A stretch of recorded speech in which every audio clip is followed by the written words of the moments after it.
n'est pas normal, démocratiquement, qu'il y ait autant d'enjeux qui ont des conséquences dans la vie quotidienne. La guerre en Ukraine a des conséquences, des leçons qu'il faut tirer sur notre indépendance alimentaire, notre indépendance militaire, notre indépendance en matière d'énergie.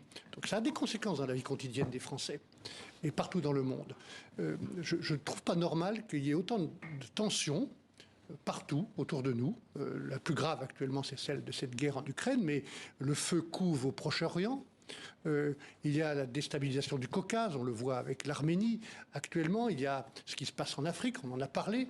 Tout ça justifierait, au plus haut niveau de l'État, un devoir de pédagogie du monde et de pédagogie de l'Europe plus fréquent, au niveau du gouvernement, au niveau du Parlement. Je pense qu'il y a une nécessité aujourd'hui d'ouvrir des débats. Et vous savez, les gens qui nous écoutent ou qui les habitent, ils sont intelligents.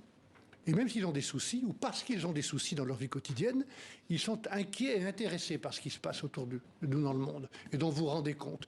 Donc je pense qu'il y a une urgence démocratique et politique à ouvrir des débats. Et le ministère des Affaires étrangères, qui fait des états généraux sur lui-même, il y a des raisons peut-être avec la réforme du Quai d'Orsay qui n'est pas utile, qui est même assez négative. Le ministère des Affaires étrangères devrait être l'outil en France d'un débat public, d'un dialogue public sur les enjeux internationaux. Comme la commission que vous aviez créée quand vous étiez ministre de l'Environnement en France et qui a ouvert des espaces de débat sur les enjeux environnementaux. Oui, moi je crois au débat public. J'ai d'ailleurs mis ces deux mots pour la première fois dans la loi française en 1995 en créant la Commission nationale du débat public. Quand j'étais ministre des Affaires européennes, j'avais lancé un dialogue national pour l'Europe, partout en France, dans toutes les régions de métropole et d'outre-mer. Donc je crois au débat public. Je pense que le peuple est intelligent, il est inquiet et intéressé par ce qui se passe et qu'il faut répondre à cette inquiétude et à cet intérêt.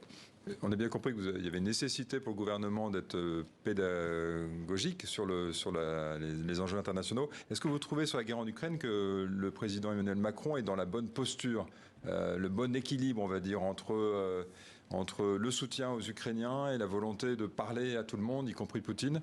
Est-ce que ça vous semble convaincant? Je ne vais sûrement pas, dans un moment aussi grave, faire de la polémique avec le président de la République et je n'ai pas envie de le faire, mais sur le fond de ce que vous posez comme question, M. Ricard, je pense que la ligne est correcte aujourd'hui et que le président de la République est extrêmement clair dans le soutien que nous apportons à l'Ukraine. Je pense simplement qu'il faudrait en débattre pour que ce soutien soit bien compris et bien supporté ou soutenu.